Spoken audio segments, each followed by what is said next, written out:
ॐ भूर्भुवः स्वः तत्सवितुर्वरेण्यं भर्गो देवस्य धीमहि धियो यो नः प्रचोदयात्। ॐ सहनाववतु सहनौ भुनक्तु सह वीर्यं करवावहै तेजस्विनावधीतमस्तु मा विद्विषावहै। ॐ शान्तिः शान्तिः शान्तिः।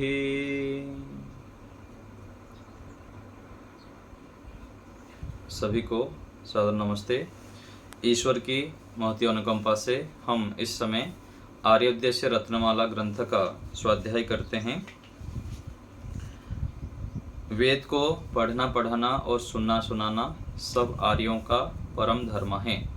इसलिए हमें जो श्रेष्ठ धर्म है और पढ़ना पढ़ाना रूपी कार्य को प्रतिदिन करते रहना चाहिए और बार बार करते रहना चाहिए। स्वयं पढ़ना, दूसरे को पढ़ाना, सुनना तथा दूसरे को सुनाना। क्योंकि जो वैदिक साहित्य है उसको बार बार जब हम आवृत्ति करते हैं तब जाके विशेष उसके अंदर जो ज्ञान होता है वह हमको आत्मसात हो पाता है। केवल एक बार पढ़ लेने से अथवा पढ़ा देने से वो पूरा निश्चित नहीं हो पाता है। पूरा जो भी उसके अंदर कहना चाह रहे हैं ऋषि लोग वो हमको साक्षात्कार नहीं हो पाता है। इसलिए ऋषिकृत ग्रंथों को हमको पुनः पुनः पढ़ना होता है। जैसे हमारे पूज्य स्वामी विवेकानंद जी हैं, कई बार वो पढ़ाते रहते हैं, बार बार पढ़ते हैं, पढ़ाते रहते हैं। सांख्य दर्शन है, योग दर्शन है और आज भी आर्योद्देश्य रत्नमाला और भी जो छोटे छोटे ग्रंथ है उसको भी पढ़ाते रहते हैं और पढ़ते भी रहते हैं। तो दोनों पठन पाठन का कार्य जब हम लंबे समय तक 30 साल, 40 साल, 50 साल, पूरा मृत्यु तक हम करते जाएंगे तब जाके जो विशेष हमारा आचरण में परिवर्तन होना होता है हो पाता है वो। इसलिए हमें ऋषिकृत ग्रंथों का पुनः पुनः पढ़ना आदि करते रहना चाहिए, छोड़ना नहीं चाहिए कभी भी। एक बार पढ़ लिया हम सोचेंगे चलो पढ़ तो लिया, ऐसे करने से फिर लाभ नहीं हो पाता है। तो आर्योद्देश्य रत्नमाला के अंदर हम कल विचार किए थे चोरी त्याग। तो चोरी को क्या कहा जाता है? दूसरे शब्द में स्तेय। स्तेय अर्थात चोरी करना और अस्तेय अर्थात चोरी को छोड़ देना, चोरी त्याग। तो चोरी कल हम विचार कर रहे थे कि मन से भी चोरी करते हैं, वाणी से भी और शरीर से भी। 3 प्रकार से चोरी होती है। तो मन से भी किसी की वस्तुओं को यदि लेने की इच्छा करेंगे तो वो भी चोरी है। और वाणी से बोल भी देते हैं कि वो मुझको बहुत अच्छा लगता है, वो मेरे पास होता तो अच्छा होता। सबके सामने नहीं बोलेंगे लेकिन मित्रों आदि के सामने भी बोल देते हैं। तो ये क्या है? बिना स्वामी की अनुमति के किसी की वस्तु को लेने की इच्छा भी करना, ये क्या है? चोरी है। और इसको छोड़ देना चोरी त्याग है। जो हम उपासना करते हैं, उपासना के समय विशेष लाभ हम प्राप्त करना चाहते हैं ध्यान में, और उस समय फिर हम सोचते हैं कि मैं ध्यान नहीं लगता है और मन एकाग्र नहीं हो रहा है, ईश्वर से जो लाभ मिलना चाहिए वो नहीं मिलता है। ऐसे होता है साधक व्यक्ति के मन में कई बार। तो उनको जो बुद्धिमान व्यक्ति हो क्या करता है, उसके कारणों को ढूंढता है। किस कारण से मेरा मन एकाग्र नहीं होता है और इंद्रियां शांत नहीं होते हैं, उन कारणों के ऊपर जब व्यक्ति काम करता है तो फिर कार्य हट जाता है। क्योंकि प्रत्येक जगह पर कारण के होने पर ही कार्य होता है। तो कारण यदि मन एकाग्र नहीं हो रहा है, ईश्वर से हमको जो लाभ मिलना चाहिए वो नहीं मिल रहा है, तो उसके कारणों को हमें ढूंढना है। तो मूल जो कारण होता है वह है यम नियम का सूक्ष्म रूप में पालन ना करना। इसका जो पालन सूक्ष्म रूप में नहीं करते हैं, अहिंसा, सत्य, अस्तेय, ब्रह्मचर्य, अपरिग्रह, शौच, संतोष, तप, स्वाध्याय, ईश्वर प्रणिधान, इसके परिभाषाओं को जानना, इसके पालन से क्या लाभ होता है उसको भी बार बार रिपीट करना, आवृत्ति करनी, तब जाके फिर हम आचरण में उसका ठीक से कर पाते हैं, प्रयोग कर पाते हैं। और जो व्यक्ति, जो साधक, जो योगाभ्यासी यम नियम का पालन व्यवहार में सूक्ष्म रूप में करता है, बार बार गिरता है, फिर उठता है, फिर प्रयत्न करता है, ऐसे करते करते व्यक्ति फिर दृढ़ हो जाता है। और जब दृढ़ता व्यवहार में वो प्राप्त कर लेता है, कुशलता प्राप्त कर लेता है, फिर ध्यान में जब भी बैठता है ईश्वर के सानिध्य में उसका मन लग जाता है, एकाग्र हो जाता है। क्योंकि परमात्मा जो है सर्वांतर्यामी होने से हमारे एक एक चेष्टाओं को जानते हैं। हम बाहर कितने भी चालाकी कर ले, लोगों के सामने हम अच्छा दिखाने लग जाएं, अपने को अपना बड़ाई कर लें, जो भी है, लेकिन परमात्मा तो जानते ही हैं। जैसे जो माताजी होते हैं, संतानें कितने भी चेष्टाएं कर लें, जितने भी चालाकी कर लें, जो बुद्धिमान माताजी हैं, जो धार्मिक माताएं होते हैं, वो अपने बच्चों के एक एक चेष्टाओं को, क्रियाओं को जानते हैं, क्योंकि वो गर्भ से लेकर बड़े होने तक वो पालन किए हैं, उनके सारे स्वभावों को जानते हैं। माताजी के सामने बच्चा कितना चालाकी करेगा, माता जान लेते हैं, माताएं जान लेते हैं। ऐसे ही परमात्मा हमको जन्म जन्मांतरों से जानते हैं, इस जीवन में नहीं, किस किस जन्म में हम क्या रहे हैं, हमारा संस्कार कैसा है, परमात्मा जानते हैं। तो यहाँ हम जितने भी चालाकी कर दें वो पकड़ में आ जाएंगे, और इतने अच्छे कार्य करेंगे वो भी छुपा नहीं रहेगा परमात्मा से, उसका ही फल मिलेगा। तो हमको हमारा जो मूल उद्देश्य क्या है, हमको ध्यान आगे चलकर समाधि लगानी है, समाधि में क्लेशों को नष्ट करना है, अपने दुर्गुण आदि को पूरा समूल विनाश करके मोक्ष की ओर बढ़ना है। ये हमारा उद्देश्य है, प्रत्येक साधक, धार्मिक और प्रत्येक मनुष्य की, प्राणी मात्र की। इसको हमको ध्यान में रखना है सदैव। ऐसे जब हम ध्यान में रखते हैं, फिर चोरी के मन में विचार लाएंगे नहीं, और बहुत सावधानी से जीवन को जिएंगे कि ऐसा के कोई कर्म मेरे से ना हो जाए कि अनावश्यक फिर उसका परिणाम मुझे दुख भोगना पड़े। तो ये हो गया चोरी त्याग, तो हमें इसको विशेष ध्यान देनी है। आगे देखिए व्यभिचार त्याग। जो अपनी स्त्री के बिना दूसरी स्त्री के साथ गमन करना और अपनी स्त्री को भी ऋतुकाल के बिना वीर्य दान देना तथा अपनी स्त्री के साथ भी वीर्य का अत्यंत नाश करना और युवावस्था के बिना विवाह करना है, यह सब व्यभिचार कहता है। उसको छोड़ देने का नाम व्यभिचार त्याग है। तो जो संयमित जीवन होता है, प्रत्येक जगह पर जब हम संयम का पालन नहीं करते हैं, वहाँ पर फिर उसका परिणाम क्या है, दुख आता है। ऋषि दयानंद जी लिखते हैं एक जगह पर सत्यार्थ प्रकाश में, जहाँ भोग है वहाँ रोग है, और जहाँ रोग है वहाँ पर फिर बुढ़ापा आ जाता है, फिर शरीर क्षीण होने लग जाता है रोगी होने पर। इसलिए हमें विशेष स्वास्थ्य के लिए भी ध्यान देनी है। ये शरीर कितना कीमती है। जब हम हॉस्पिटल में जाके देखते हैं, बड़े बड़े जब हॉस्पिटल में जाके देखते हैं, कितने भयंकर भयंकर रोगों से लोग पीड़ित रहते हैं। एक एक किसी आँख के विभाग में जाएंगे तो हजारों लोग वहाँ पर, किसी का आँख कैसे असुविधा है, किसी का प्रॉब्लम है, कितने दुख पीड़ित रहते हैं। और दूसरे तरफ पैर के उसमें जाएंगे, हाथ के उसमें, और अंदर भी अलग अलग विभाग होते हैं, कितने सूक्ष्म सब यंत्र है। तो जो व्यक्ति इस प्रकार से जाके हॉस्पिटल में कभी देखता है, और बुद्धिमान व्यक्ति अनुमान करके भी जान लेते हैं कि जब मैं रोगी होऊंगा कितने कष्ट होता है लोगों को, स्वयं को भी जब होता है उसका विचार करके और दूसरे को देख के भी। सामान्य व्यक्ति जिसको ज्ञान नहीं है, वह भोगों को भोगते भोगते दुखी होता रहता है, रोगी होता रहता है और परेशान रहता है। और जो धार्मिक व्यक्ति हैं वो सदाचार पूर्वक जीवन जीते हुए प्रत्येक दिन अपने शरीर के लिए वो समय लगाता है उठ के। कितने लोग होंगे आज संसार में, करोड़ों लोग ऐसे हैं, ना उनको व्यायाम के विषय में पता है, ना प्राणायाम के विषय में पता है, ना ध्यान, ना यज्ञ, ना सत्संग, कुछ नहीं। बस दिन भर मेहनत किए, आके सो गए, फिर उठ के सुबह मेहनत करने लग गए, खाए पिए सो गए। और हमको ये सब मिला हुआ है ईश्वर की कृपा से, सत्य ज्ञान और इन सब आयुर्वेद आदि का ज्ञान, इसका भी हम ठीक से प्रयोग नहीं करते हैं, आलस्य प्रमाद कर लेते हैं।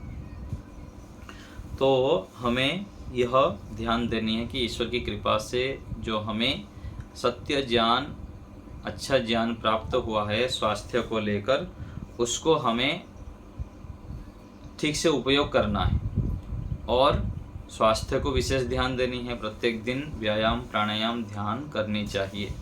यदि धार्मिक व्यक्ति, योगाभ्यासी व्यक्ति स्वस्थ रहेंगे तो वह धर्म का प्रचार कर पाएंगे, सत्य का प्रचार कर पाएंगे।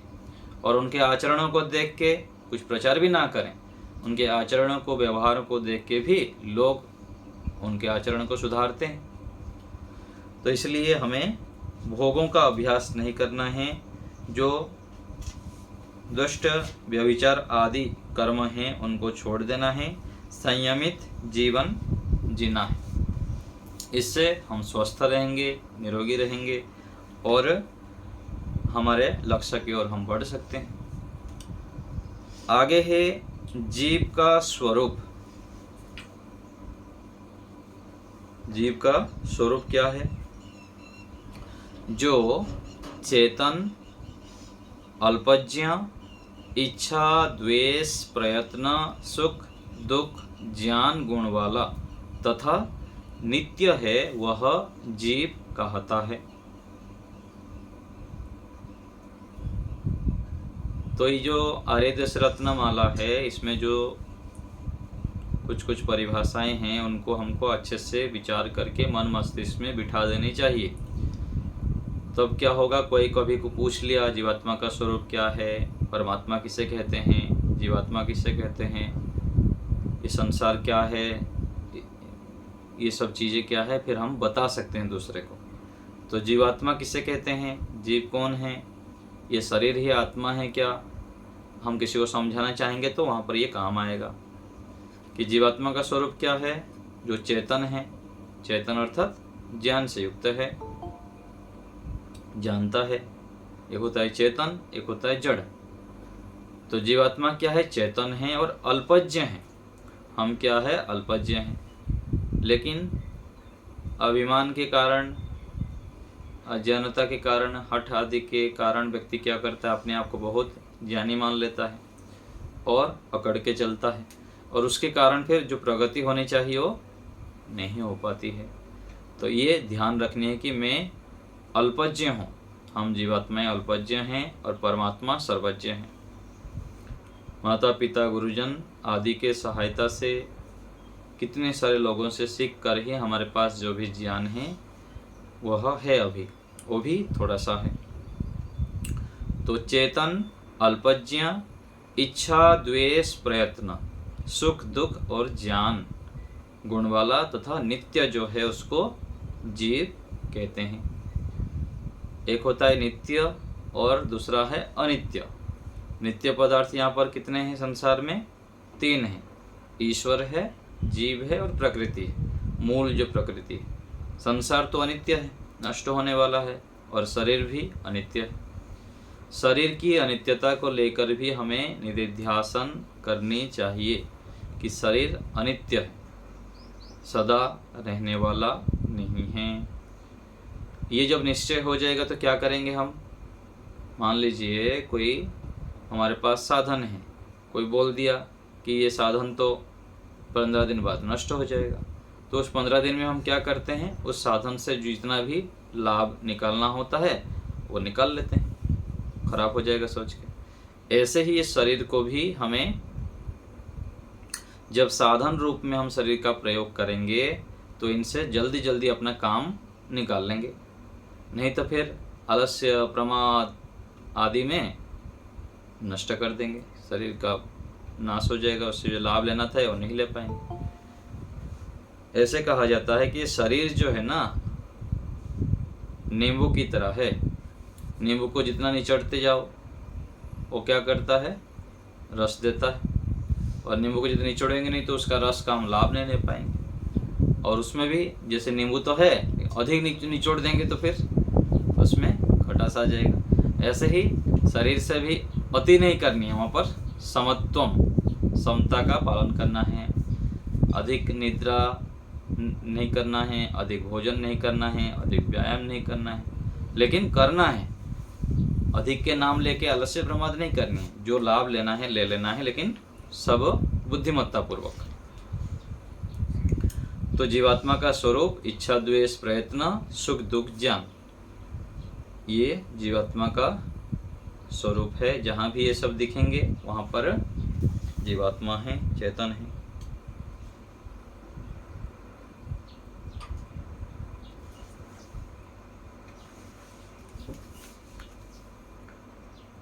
तो अलग अलग जगह पर जीवात्मा के विषय में भी कहा गया है।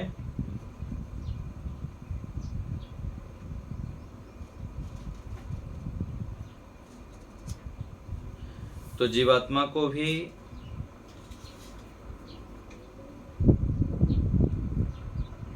यहाँ पर एक मंत्र में ऋषि दयानंद जी लिखते हैं, य इम चकार नोसो अस्य वेद य इम ददर्श ही स गिन्नो तस्मात्। ये ऋग्वेद के मंत्र है।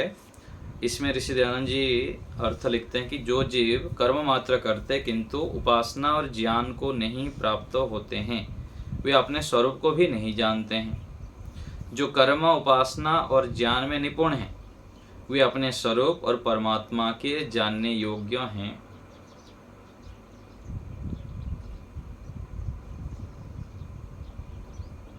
तो इसलिए हमें क्या करना चाहिए, कर्म, उपासना और ज्ञान में निपुण होना है। कर्म में भी कैसे कर्म करना है, सकाम करना है अथवा निष्काम कर्म करना है। कर्म के विभाग क्या है, एक सकाम कर्म है और एक निष्काम कर्म है। सकाम कर्म के 3 विभाग है, शुभ, अशुभ और मिश्रित। कर्म के विषय में हमको जब पता लगेगा तो हम ठीक ठीक कर्म करेंगे। मिश्रित कर्म और पाप कर्म को छोड़ देंगे, शुभ कर्म ही करेंगे। उपासना, दिन भर हम जो बैठे रहते हैं, विचारते हैं, अलग अलग क्रियाओं को करते हैं, उस समय क्या समझ के कार्य करते हैं, ईश्वर को प्राप्ति के उद्देश्य से लेके कार्य करते हैं अथवा संसार की उपासना करते रहते हैं दिन भर हम। और ज्ञान, एक होता है सांसारिक विषय ज्ञान अलग अलग प्रकार के, और दूसरा है पराविद्या, मोक्ष की प्राप्ति की विद्या, ईश्वर की प्राप्ति की विद्या, इसको ज्ञान, इस ज्ञान को प्राप्त करते हैं। तो जो पराविद्या है, ईश्वर संबंधित ज्ञान है, उससे हमको सार्थकता होती है, उससे लाभ होता है अधिक। तो जीवात्मा के साक्षात्कार और परमात्मा का साक्षात्कार दोनों चाहिए। जीवात्मा का साक्षात्कार क्या है, गुणों के माध्यम से गुणी का साक्षात्कार होता है। जैसे इच्छा, द्वेष, प्रयत्न, सुख, दुख, ज्ञान कह दिया गया। तो जीवात्मा के स्वरूप को जब हम ठीक ठीक जानते हैं तब क्या होता है, व्यक्ति शरीर को ही अपना स्वरूप मानकर नहीं चलता है। सामान्य रूप से क्या होता है, हम शरीर को ही मैं मान के चलते हैं। शरीर की हानि हो जाने पर, टूट फूट जाने पर, अथवा कुछ कहते हो हमारे शरीर में कुछ जख्म आ जाने पर दुखी हो जाते हैं, हताश निराश हो जाते हैं और बहुत कष्ट होता है हम। और जो आत्मा के ज्ञान से युक्त हो जाता है फिर उसके ऊपर अधिक ध्यान नहीं देता है, अच्छे कार्यों को करता रहता है। तो ये आत्मज्ञान है।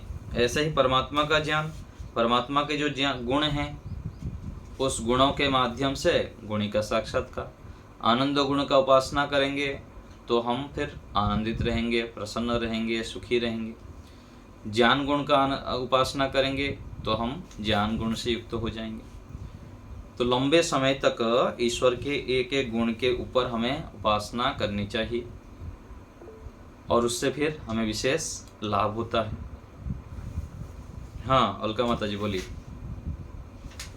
आचार्य जी, आत्म साक्षात्कार में कैसे चिंतन करना चाहिए? आत्मा का साक्षात्कार आत्मा का साक्षात्कार कुछ भी चिंतन नहीं करनी है, धीरे धीरे हमको बढ़ते जाना है। उसके ऊपर आगे चलकर धीरे धीरे क्या होता है, हमको पता लग जाता है कि मैं अलग हूँ और ये शरीर अलग है ना। इसके बाद क्या होता है, फिर व्यवहार में हम सावधान रहते हैं और अपने को आत्मा मानकर चलते हैं। और आगे चलकर धीरे धीरे फिर क्या होगा, फिर उस व्यवहार में परिवर्तन हो जाएंगे। आत्मा के स्वरूप को अच्छे से याद रखना कि मैं आत्मा हूँ, है ना। तो साक्षात्कार मतलब क्या है, मान लीजिए गाय का साक्षात्कार किए आप, गाय के विषय में पता लगा कि गाय का दूध में लाभ होता है, तो केवल गाय को देख देने से थोड़ी लाभ होगा। गाय को पाल के, गाय के जब हम उससे लाभ उठाते हैं तो अब क्या हुआ, साक्षात्कार ठीक से हुआ। ऐसे ही आत्मा को साक्षात्कार अर्थात आत्मा को जानने के बाद जो क्रियाएं हमारे परिवर्तन होनी चाहिए वो यदि हो गया तो आत्मा साक्षात्कार हो गया। ईश्वर का साक्षात्कार अर्थात क्या, ईश्वर का साक्षात्कार तो अधिकांश लोग करते ही हैं। साधक व्यक्ति कोई 1 मिनट के लिए करता है, कोई 5 सेकंड के लिए भी करता है, उनसे ईश्वर के गुणों के माध्यम से दर्शन होता ही। लेकिन विशेष साक्षात्कार तो होता है जब उसके अनुसार हमारा आचरण होने लग जाए। ठीक है ना माता जी। तो ऐसे करके आत्मा का साक्षात्कार होगा। और वैसे ही परमात्मा के साक्षात्कार भी। तो पहले गुणों को जानना कि इच्छा, द्वेष, प्रयत्न, सुख दुख जान जहाँ पर है वहाँ आत्मा है ना। जानकर फिर उसी अनुसार हमारा क्रियाएं जब होने लग जाता है तो साक्षात्कार हुआ। तो ऐसे अलग अलग ज्ञान हो जाना, और विशेष जब साधना करते जाएंगे आगे तो फिर पता लगेगा, है ना। पृथकता जो होती है ना, शरीर से मैं पृथक हूँ, स्पष्ट पता लगने लगता है। ठीक है, तो जीव का स्वरूप ये हो गया। आगे है स्वभाव। देखिए स्वभाव, जिस वस्तु का जो स्वाभाविक गुण है, जैसे कि अग्नि में रूप और दाह, अर्थात जब तक वह वस्तु रहे तब तक उसका वह गुण भी नहीं छूटता, इसलिए उसको स्वभाव कहते हैं। तो जिस वस्तु के अंदर जो गुण होता है वो जब कभी भी छूटता नहीं है उसको स्वभाव कहते हैं। जैसे अग्नि के अंदर दाह के गुण हैं, जो गर्मी के गुण हैं, वो क्या है, वो कभी भी छूटते हैं। जहाँ पर अग्नि है वहाँ पर गर्मी होंगे। ऐसे ही जल का शीतलता गुण है, फ्रिज के अंदर रख देंगे तो फिर पिघल के नॉर्मल हो जाता है। पानी में आप उबाल देंगे तो फिर वो नॉर्मल हो जाता है, शीतलता में आ जाता है। तो जिसका जो स्वभाव होता है वो कभी छूटता नहीं है। और हमारा भी ऐसे ही हो जाता है स्वभाव। जो अच्छे व्यक्ति हैं उनको आप करोड़ों रुपया भी दे दें, वो गलत खान पान करेंगे नहीं, उनका स्वभाव बन जाता है। तो स्वभाव जो कभी छूटता नहीं है। तो परमात्मा का स्वभाव क्या है, परमात्मा बहुत सारे गुणों से युक्त हैं, सर्वशक्तिमान हैं, आनंदी हैं। परमात्मा आनंद गुण से युक्त हैं और भी विशेष विशेष गुण से युक्त हैं। और हमारा गुण क्या है, इच्छा, द्वेष, प्रयत्न, सुख दुख ज्ञान, ये सदा हमारा रहेगा ही। जहाँ भी जीवात्मा है वहाँ पर रहेगा। हाँ माता जी बताइए। आचार्य जी, एक ये प्रश्न है कि जीवात्मा का स्वभाव जो इच्छा, द्वेष, प्रयत्न, सुख दुख है, तो इसमें द्वेष का किस द्वेष का अर्थ यह है कि दुखों से द्वेष होता है, दुख कभी भी प्राप्त करना नहीं चाहता है। और इच्छा, सुख की इच्छा सदा रहता है, सुखों की इच्छा सदा है सभी आत्माओं की। और दुखों से दुख प्राप्त करना वो नहीं चाहता है, इस अर्थ में द्वेष लेंगे, है ना। और जो दूसरे अर्थ में, गलत अर्थ में होता है, वैर भाव करना, द्वेष करना, वो यहाँ पर नहीं। हाँ, ये इसका स्वभाव में नहीं आया। हाँ ऐसा नहीं है, ये स्वभाव नहीं है। प्रत्येक, जैसे चींटी भी है तो वो भी दुखों से छूटना चाहता है, दुखों से द्वेष करता है, नहीं प्राप्त करना चाहता है, इस अर्थ में द्वेष है। ठीक है, तो हमारा स्वभाव भी जब हम निरंतर अच्छे कामों को करते रहते हैं तो हमारा भी स्वभाव वैसे हो जाता है। किसी के प्रत्येक दिन यज्ञ करने की स्वभाव बन जाता है तो जब तक यज्ञ नहीं किया उसको अच्छा नहीं लगता है ना। किसी की ध्यान करने की स्वभाव बन जाता है, वह ध्यान करके ही भजन करेगा। ये तो गौण रूप से स्वभाव है, जो मूल स्वभाव है वो कभी छूटता नहीं है। तो गौण रूप से ये कह दिया जाता है कि इसका स्वभाव तो ऐसा ही है। दुष्ट व्यक्ति को भी बोल देते हैं इसका स्वभाव कभी छूटेगा ही नहीं, आपका तो स्वभाव ऐसा ही है। तो स्वभाव अर्थात जो सदा विद्यमान रहता है, नित्य। हाँ जी, कुछ पूछ रहे हैं कोई? आचार्य जी नमस्ते। नमस्ते जी। दुराग्रह का क्या अर्थ है? दुराग्रह अर्थात होता है आग्रह, और दुराग्रह अर्थात जो दुष्ट है उसका आग्रह करना। आग्रह, ग्रह अर्थात ग्रहण करना, आ अर्थात असमंता, अच्छे प्रकार से ग्रहण करना, है ना।